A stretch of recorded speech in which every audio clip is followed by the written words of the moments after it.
Hello, my name is Hakim with techofexperts.ca. Today I want to talk to you about why your commercial painting bids may be getting rejected.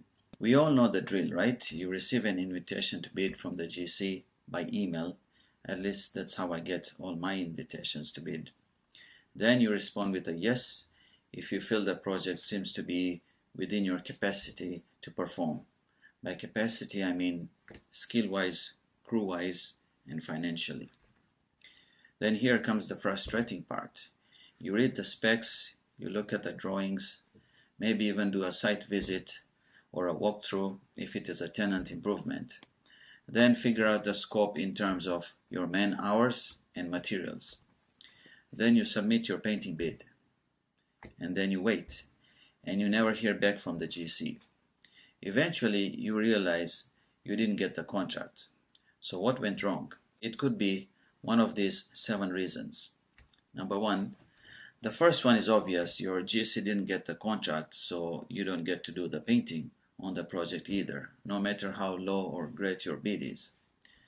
Number 2, you ballparked the project and either underestimated or overestimated the scope of the work, and therefore the bid was unrealistic and was rejected. The solution is to use OST software or hire a professional estimator. I will discuss that in another video titled something like how to find a professional painting estimator. Number 3, you forgot to include some items which were in the drawings or specs. Again, you can overcome this problem by hiring someone who can do your tech-ops for you.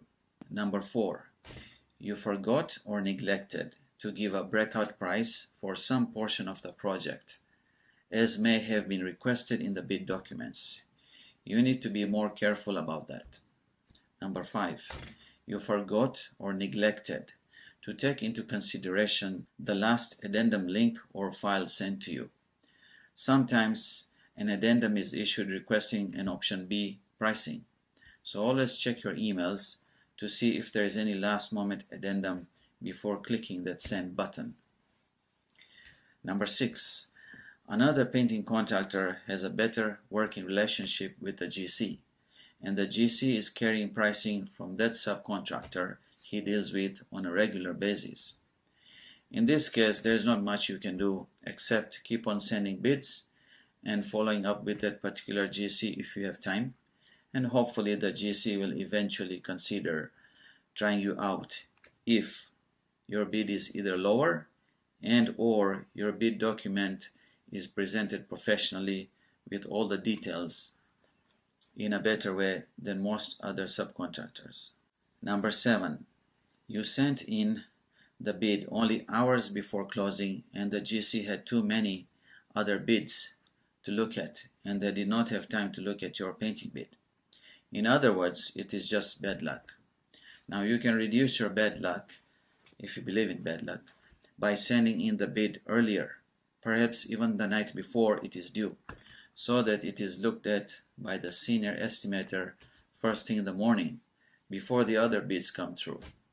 This is very important. I have missed deadlines before myself. I like to send in the bid early enough, but not more than 24 hours before the deadline, because sometimes an addendum can be issued or you may need to change something in your bid. If you learned something today, do give us a thumbs up. Remember, if you bid more jobs, you win more jobs. This is Hakim with Tech of Experts Canada.